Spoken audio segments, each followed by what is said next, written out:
Salut, bienvenue dans ce nouvel épisode de podcast Inspiration, c'est son nom, je m'appelle Christelle et je suis teinturière et tricoteuse acharnée. J'espère que vous allez bien, je teins de la laine, je suis teinturière de laine, c'est peut-être pas clair.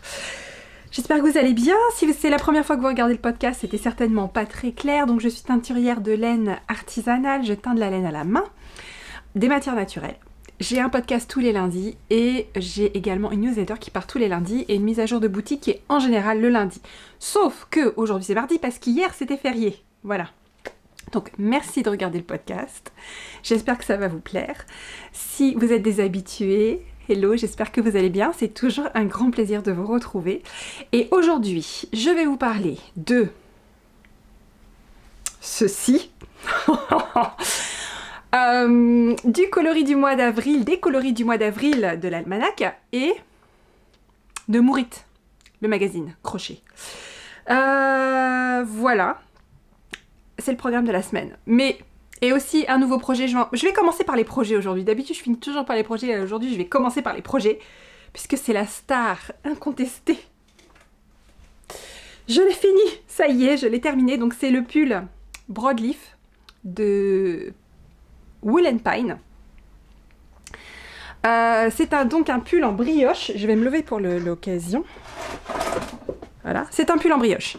Donc, c'est un pull pour lequel je reçois... Quand c'était un projet, je recevais déjà beaucoup de compliments dessus. Surtout les personnes qui connaissent pas du tout la technique, qui sont assez bluffées. Donc l'arrière, c'est exactement comme le devant, sauf que là où c'est jaune, j'ai mis plusieurs couleurs et que je l'ai mis à l'envers en fait.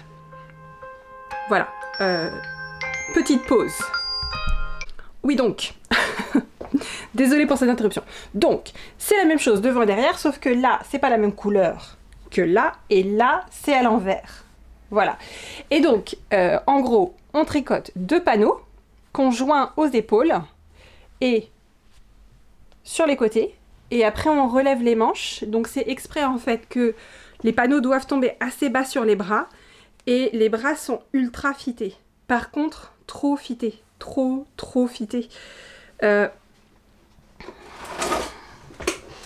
J'ai pas d'effet parce que je suis une grosse feillasse, mais c'est tellement fité que, comment vous dire, j'ai l'impression, pas l'impression au sens figuré, au sens propre, des mailles dans la chair du coude. D'accord, ça fait mal. Donc, il n'est pas impossible que j'ai un trou assez rapidement, hein, d'une part. Et d'autre part, c'est pas impossible que je détricote pour refaire des manches un peu moins fitées. Parce que là, franchement, là, c'est tellement fité, c'est une seconde peau, je ne peux rien porter en dessous. D'accord ? Voilà. Bon, mis à part ça. Ah oui, et aussi autre chose, le col est un peu... Voilà, donc je pense que ça c'est le modèle parce que je l'ai quand même, enfin plus ouvert que ça, c'est compliqué, mais c'est le modèle qui veut un col bateau comme ça. Franchement ça serait mieux avec quelques rangs raccourcis, un col classique et quelques rangs raccourcis, parce que même dans le dos en fait ça... Voilà, je vous montre le dos quand même. Il est beau. Franchement, je crois que c'est la plus belle, c'est le plus beau pull. Bon, j'ai pas tricoté beaucoup de pulls dans ma vie, donc c'est pas compliqué, mais disons, le plus beau projet que j'ai jamais fait. Donc voilà pour ce pull. Très contente de l'avoir terminé. À Rambouillet, du coup, je vous fais un petit débrief de Rambouillet en passage. C'était super. J'ai pas pu le porter parce que froid, et que comme il y a 2 ans, enveloppé dans des couches et des couches et des couches et des couches de tricot et de doudoune, beaucoup de vent, des giboulées, de la grêle. Heureusement, on était mieux protégés qu'il y a 2 ans parce qu'on avait des barnums par stand. Chaque stand avait un barnum, donc ça c'était bien. Par contre, vraiment très froid, très humide. Voilà, je n'aime pas faire les trucs dehors en fait, hein, autant le dire. Ce n'est pas ce que je préfère, d'accord ? Plus je pouvais pas le montrer, je suis obligée de le mettre sur un cintre, mais c'est quand même pas pareil, d'accord ? Donc voilà, j'étais assez frustrée aussi de ne pas pouvoir le porter. Voilà, sinon ça s'est bien passé. Michel, qui a fait beaucoup les marchés dehors pendant des années, m'a prêté une veste chauffante. Donc ça, c'était vachement bien. Malgré tout, dehors, c'est pas ce que je préfère. Voilà. J'ai castonné pour un autre projet. Bon. Je sais, je suis très inorganisée que sur le plan des projets et pas du tout sérieuse, mais bon, c'est comme ça. Et encore, je n'ai pas castonné pour le calmystère d'Hélène Stewart, Curious Handmaid. J'ai pas dit que je le ferais pas. J'ai juste dit que je l'avais pas encore castonné. Bref, j'ai castonné un pull que tout le monde a fait 50 fois, le Ranunculus, d'accord, en Fairy Tail. Donc ça, c'était mon coloris du mois de juin de l'année dernière. Il y a des coloris comme ça. Sur le moment, j'ai pas forcément eu envie de tricoter quelque chose immédiatement avec. Et puis après, ben, il me gagne. Comment dire? Il me gagne. Donc ça, c'est Fairy Tail sur Lurex et sur Mohair et Soie. Je suis en train de faire le Ranunculus avec. Je me demandais ce que ça donnerait, en fait, Lurex et Mohair et Soie. Au final, on voit quand même pas mal les paillettes. Je trouve que c'est très joli. Et voilà. Et alors, ce patron, tout le monde l'a fait, je pense. Hein, je dois être une des dernières à pas l'avoir fait. Enfin, disons, la grande majorité des tricoteuses l'ont fait. On n'a jamais... Enfin, comment expliquer ça? Disons que je n'étais pas familière avec la notion du montage tubulaire pour un col. Et que j'étais très perplexifiée par le fait de commencer par une chaînette de 30 mailles pour un col. J'avais l'impression d'avoir monté les mailles pour une chaussette. Et pendant toute la durée du col, j'étais mais en plus c'était samedi soir. J'étais mais what the fuck? Excusez-moi l'expression, pardonnez-moi l'expression, mais what the fuck? Qu'est-ce que c'est que ce truc? Et donc on double jusqu'à 60, ça ressemblait toujours à une grosse chaussette. J'étais mais... Et là, le samedi soir, j'étais fatiguée, j'ai défait, d'accord? J'ai recommencé dimanche soir, toujours pas. J'ai recommencé à tête reposée à la maison, et là je me suis dit, un peu comme Obi-Wan Kenobi à Luke Skywalker, c'est fais confiance à la designer. La force est avec elle, fais-lui confiance. Laisse-toi guider. Ferme pas les yeux quand même, mais laisse-toi guider et fais confiance. D'accord, j'ai fait confiance. Et j'ai jamais eu autant l'impression de faire de la magie. D'accord? Parce que ça ressemblait vraiment à ça. Excusez-moi si vous êtes très familier avec le montage tubulaire, hein, avec un montage au crochet au départ, je vais vraiment avoir l'air d'avoir 3 neurones. Mais si vous connaissez pas, laissez-moi vous dire que on monte comme une espèce de crochette à l'aiguille, de chaînette au crochet et à l'aiguille. On augmente dans le montage pour avoir 60 mailles. Et on fait une maille devant, une maille derrière. On passe des mailles. On fait par exemple une maille endroit, une maille glissée avec le fil devant, etc. jusqu'à la fin. Le rang d'après, c'est l'inverse, c'est une maille glissée avec le fil derrière, et après on commence à... Et après elle me dit, tricoter des côtes. Et là j'ai vraiment eu la sensation de continuer avec la chaussette, quoi. Mais qu'est-ce qu'on est en train de faire? Mais qu'est-ce qu'on fait? Que fait-on? Et après, elle dit, enlevez la chaînette. Vous n'avez plus de mailles live, c'est-à-dire de mailles vivantes. Elles sont toutes mortes. Enfin, il n'y a plus de mailles, comment on dit?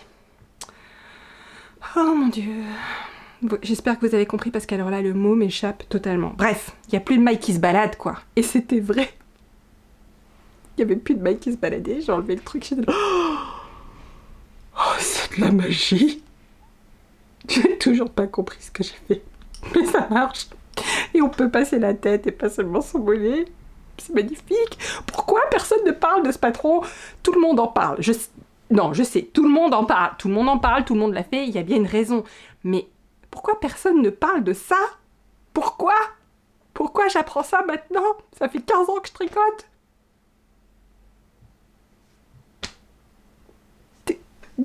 Dites-moi dans les commentaires, qu'est-ce qui se passe? Après, j'ai parlé au café tricot avec Catherine, une copine, qui me dit, mais oui, le montage tubulaire, bah, c'est ce que j'ai fait sur mon viol aussi. J'étais là, non mais sur quelle planète je vivais jusqu'à présent, quoi? J'étais où? J'étais où pendant que tout le monde faisait des montages tubulaires de fou qui pourraient être enseignés à Poudlard? Où? J'étais où? Bref, voilà ce que j'avais à vous dire pour les projets. Les autres projets n'ont pas trop vu la lumière du jour, pour être parfaitement honnête. J'ai on tâtonne un petit peu là avec Michel parce que ça fait quand même pas si longtemps que j'ai mis pas mal de choses dans la boutique en plus, donc en précommande et tout. Pas que les coloris de l'almanach, ou alors les coloris de l'almanach mais des années passées. Et donc c'est bien de les mettre en boutique, il n'y a pas de problème, ça va très vite, poum poum poum poum poum. Par contre derrière, derrière quand même pas mal de choses, d'accord? Bon, il y a les teintures, mise en des chevaux, tout ça, blabla, ça on a l'habitude. Mais c'est la préparation de commande en fait, qui se rajoute. Et pour l'instant, on est encore en train un petit peu de tâtonner sur le rythme, etc. Et du coup, eh ben, ça mange, ça phagocyte mon temps de tricot. Ça n'a pas duré longtemps cette histoire, je vous le dis tout de suite, on a trouvé une solution parce que moi j'avais pris l'habitude de recommencer à tricoter beaucoup. Ça va pas aller. Ça ne va pas aller du tout, je vous le dis. Bon, bref. J'avais dit qu'on faisait quoi d'autre? J'ai dit qu'on parlait almanach. Donc, l'almanach du mois d'avril. J'ai 2 coloris à vous montrer. Sage, normal. Un almanach tout à fait normal ce mois-ci. Pas 4, 5 coloris. Non, non, juste 2. D'accord? Donc, le mood board. Bah, on continue à se balader un petit peu ce mois-ci. Je me pousse un peu pour lui faire de la place. On va se balader sur la lande. Et la lande avec un L majuscule. Pas parce que c'est une lande en particulier. C'est une lande générique. Mais c'est la lande comme un paysage typique des... Pour moi, de mon point de vue, la Bretagne et les îles britanniques. D'accord? À tel point que dans certains livres que j'ai adorés, des classiques comme Jeanne Eyre ou Le Jardin secret, la lande, c'est presque un personnage à part entière dans ces bouquins. Hein, quand Jeanne Eyre, elle se perd dans la lande, on a l'impression qu'elle est perdue au milieu d'un truc, elle est comme un désert, elle va jamais s'en sortir. La lande est assez hostile à ce moment-là. Et dans le livre Le Jardin secret, la petite fille qui arrive à la campagne et qui découvre la lande et qui voit la lande tous les matins de sa fenêtre, elle en tombe amoureuse. Et là, pour le coup, la lande est vraiment dépeinte plutôt sous un jour très positif. Et c'est presque un personnage à part entière dans le bouquin. Il y a aussi le chien des Baskerville. Ça se passe dans la lande. Le chien, quand il se balade et tout, qu'il attaque les gens, c'est dans la lande. Donc voilà, c'est un côté assez vide, la lande, finalement. Mais c'est plein de bruyères, c'est plein, donc il y a beaucoup de couleurs. Il y a les sentiers, il y a pas mal de... Et puis surtout, c'est assez empreint de mystère, en fait. Assez mystérieux, finalement, comme paysage. Et voire potentiellement dangereux, on peut s'y perdre. Oui, c'est possible. Jeanne Eyre, elle s'est perdue. Bon, elle s'est retrouvée à un moment donné, mais quand même, elle s'est perdue. Et pas loin de passer... Elle n'est pas passée loin de la catastrophe, hein, là-dedans. Voilà. Donc, je vous montre la lande.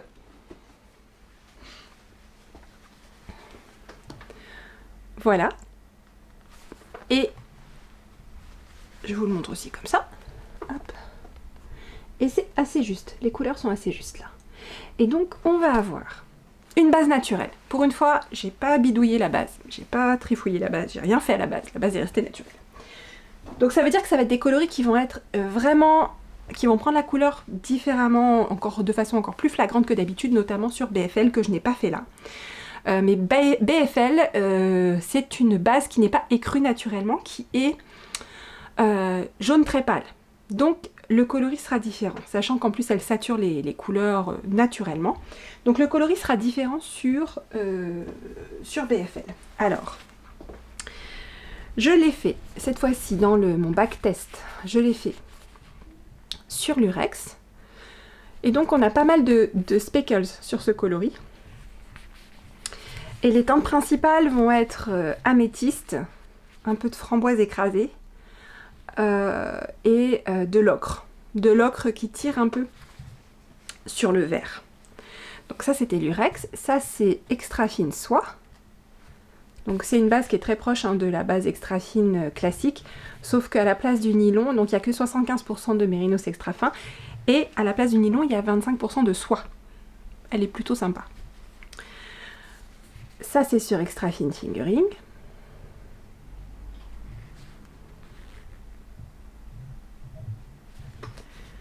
Et alors mes deux préférés, ça va être MCN. qui a superbement pris la couleur. Trop beau. Et Stellina, mais bon, ça c'est pas nouveau. Moi les paillettes, c'est une grande histoire d'amour. Donc surtout, en fait j'adore les paillettes dorées sur des tons plutôt à dominante ocre et jaune. Je trouve que c'est magnifique. Et voilà sur Stellina. Il est possible que je choisisse à nouveau les paillettes ce mois-ci. C'est possible, c'est très possible. Et alors le deuxième, il va être plutôt complémentaire ton sur ton que contrastant. Et il s'appelle Sentier. Et en termes de technique de teinture, on va plus se rapprocher d'un shimmer ou d'un starlight, c'est-à-dire une base quasi unie, enfin toujours nuancée mais ton sur ton, avec des speckles que j'ai pris soin de mettre sur une grosse majorité de l'écheveau pour éviter le pooling justement, et c'est parfait. C'est notamment des coloris qui se prêtent très bien aux grosses pièces, surtout à celles et ceux qui ne souhaitent pas alterner. D'accord, mais chut. Faut quand même alterner, c'est mieux. Mais bon, si vraiment vous voulez pas avec ça, c'est moins grave qu'avec la lande par exemple. Là, on est vraiment sur un ton ocre, marron ocre. Ah, chut!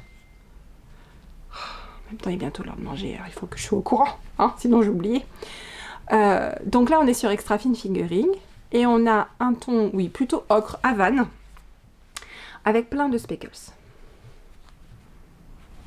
Mais qui restent somme toute assez discrets, qui vont donner de la texture au coloris, sans être trop envahissant. Et je pense que sur une grosse pièce, ça va être vraiment visible quand vous allez le tricoter. Mais en s'éloignant, ça va se comporter plutôt comme un faux uni. Lurex, dont je viens de vous montrer Stellina, Lurex, et le dernier, c'est très joli, Extra Fine Soie. Donc voilà les coloris du mois, j'espère qu'ils vous plaisent.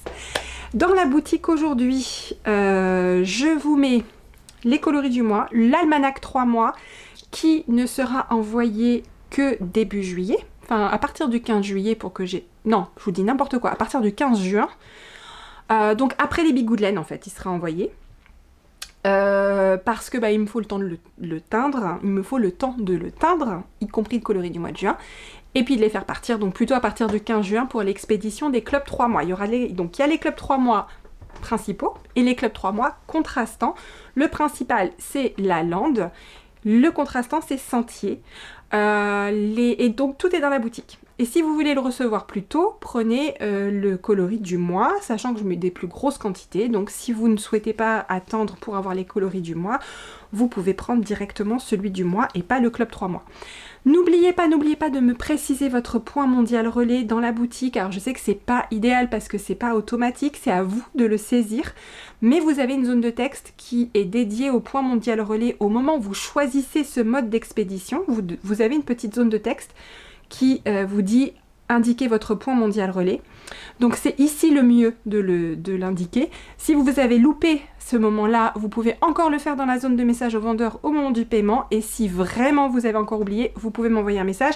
Mais ce n'est pas la meilleure option parce que je reçois beaucoup de messages ces derniers temps. Et c'est pas impossible que ça m'échappe. D'accord ? Dans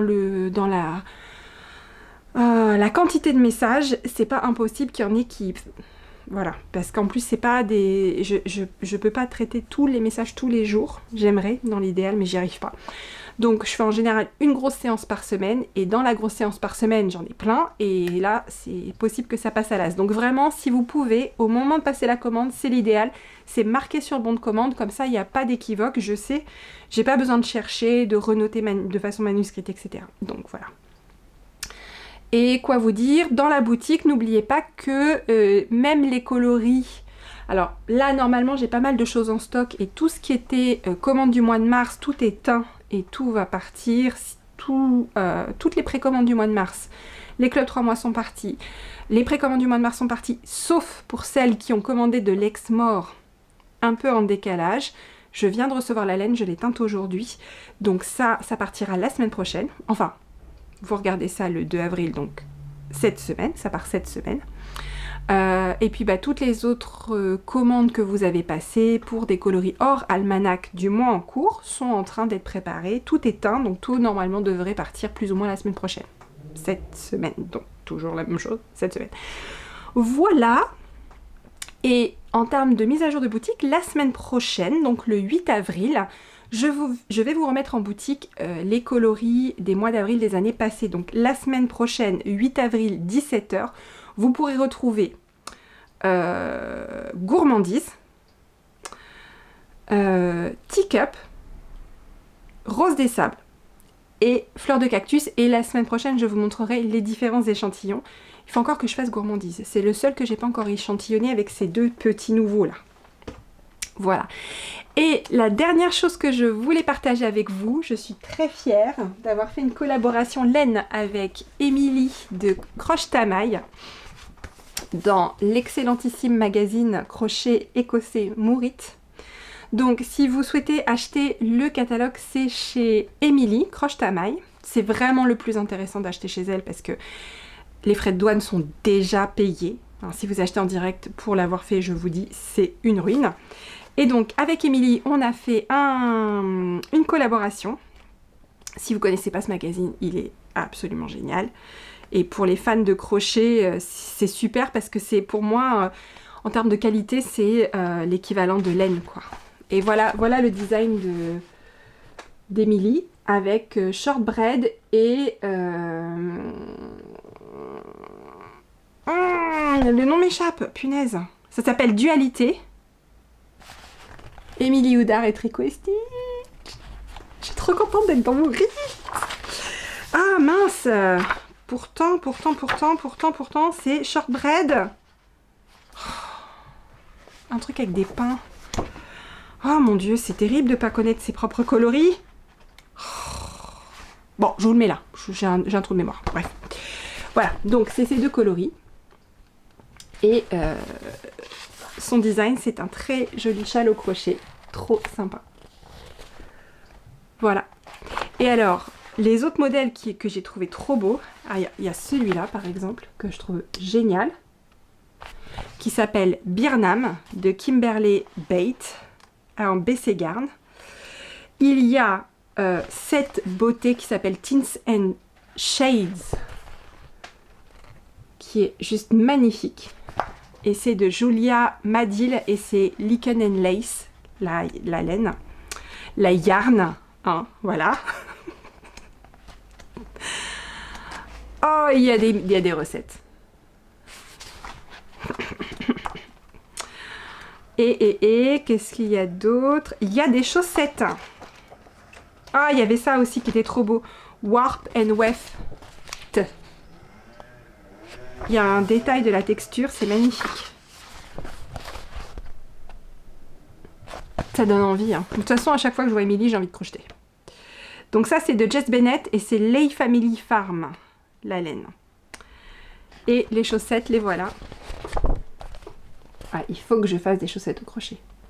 Il faut absolument que je fasse des chaussettes au crochet. Et celles-là sont plutôt cool.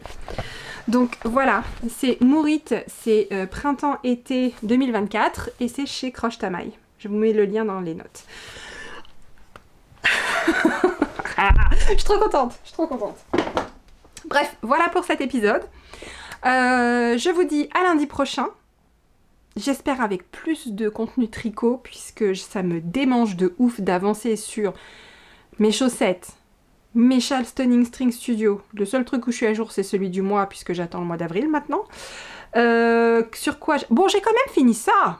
Je suis dure avec moi-même. J'ai quand même fini ça. Le châle Wisdom of the Moon, j'avance très lentement. Mais j'essaye de me dire, savoure chaque maille. Tu vas à un rythme ridicule, mais savoure chaque maille. Voilà, c'est ce que je me dis pour que ça paraisse moins long, parce que le jacquard... J'ai beau dire, je m'accroche parce que j'adore les projets jacquard, mais sincèrement, c'est une souffrance. Je crois que je peux le dire, j'apprécie pas tricoter du jacquard. Et pourtant, c'est tout ce que j'ai envie de faire. C'est une catastrophe. Mais je vais pas lâcher, je vais y arriver. Un jour, j'aimerais ça. Sur cette note bizarre, très bonne semaine et on se voit lundi prochain. Bye.